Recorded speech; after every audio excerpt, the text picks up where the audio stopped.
आज हम अध्याय 4 द्विघात समीकरण की प्रश्नावली 4.2 का प्रश्न 5वां सॉल्व करेंगे, जिसमें एक समकोण त्रिभुज की ऊंचाई इसके आधार से 7 सेंटीमीटर कम है। यदि कर्ण 13 सेंटीमीटर है तो अन्य दो भुजाएं ज्ञात कीजिए। तो समकोण त्रिभुज में दो भुजाओं के बीच का कोण 90 अंश होता है, वह समकोण त्रिभुज होता है। तो इसमें ये ऊंचाई है, ये आधार है और ये कर्ण है।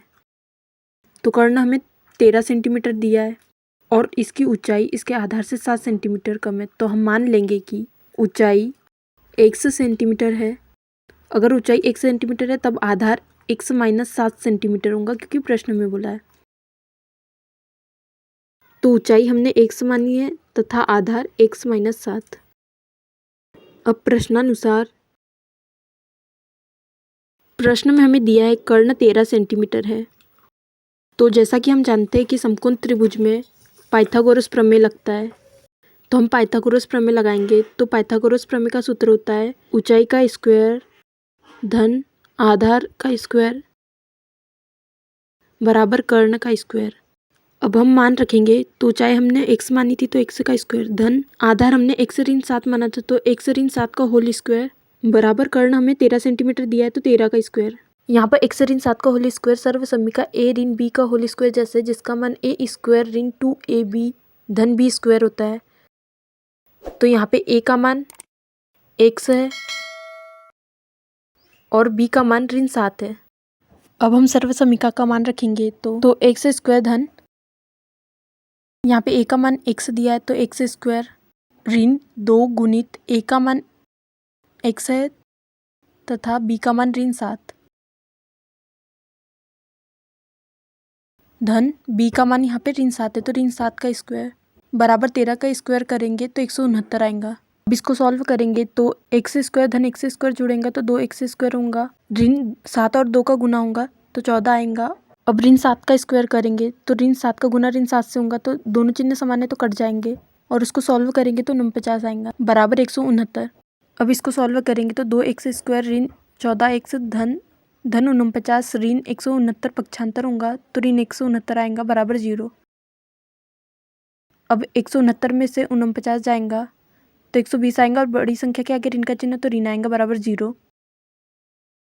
अब इनमें से 2 कॉमन निकल जाएगा तो कोष्टक में बचेगा x स्क्वायर और 2 से 14 में भाग देंगे तो 7 आएगा और x बचेगा ऋण 120 में 2 से भाग देंगे तो 60 आएगा बराबर 0।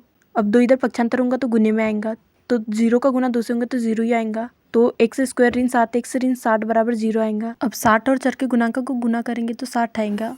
फिर हम ऐसे दो संख्या प्राप्त करेंगे जो गुना करने पे तो 60 आए लेकिन जोड़ने या घटाने पे ऋण 7 आए। तो यहाँ पे हम 60 का भाज्य गुणनखंड करेंगे तो 2 और 2 का गुना कर लेंगे और 3 और 5 का गुना करेंगे तो दो संख्या 4 और 15 प्राप्त होंगी। 15 में से 4 जाएंगे तो 11 आएगा, तो हमें ऋण 7 प्राप्त नहीं हो रहा। तो अब हम नई संख्या प्राप्त करेंगे तो 2 और 3 का गुना करेंगे तो 12 आएगा और एक संख्या 5। 12 में से 5 जाएंगे तो 7 आएगा। तो हमें ऋण में चिन्ह चाहिए तो बड़ी संख्या के आगे ऋण का चिन्ह लगाएंगे और बीच में धन का, तो संख्या घटेंगी तो ऋण 7 आएगा। अब हम ऋण 7x को 12x धन 5x लिख सकते हैं, ऋण 60 बराबर 0। अब इसमें से और इसमें से कॉमन निकाल लेंगे तो यहाँ से x कॉमन निकलेगा तो कोष्टक में बचेगा 1x ऋण 12 धन यहाँ पे 5 कॉमन निकलेगा तो कोष्टक में बचेगा x ऋण 60 में 5 से भाग देंगे तो 12 आएगा बराबर 0। अब यहाँ पे x ऋण 12 कॉमन निकल जाएगा तो इसे हम x ऋण 12 बराबर 0 लिख सकते हैं तथा बची वाली संख्या x धन 5 बराबर 0 लिख लेंगे। तो यहाँ पे x का मान निकालना है तो ऋण 12 पक्षांतर होगा तो 12 धन 12 आएगा और इधर x का मान निकालेंगे तो धन 5 पक्षांतर होगा तो ऋण 5 आएगा। तो हम ऋण वाली संख्या नहीं लेंगे, धन वाली लेंगे, क्योंकि पूर्णांक हमेशा धनात्मक होता है। अतः ऊंचाई हमने x मानी थी तो 12 सेंटीमीटर प्राप्त हुआ x का मान और आधार हमने x ऋण 7 माना था तो x का मान हमें 12 प्राप्त हुआ, ऋण 7 बराबर 12 में से 7 जाएंगे तो 5 आएगा।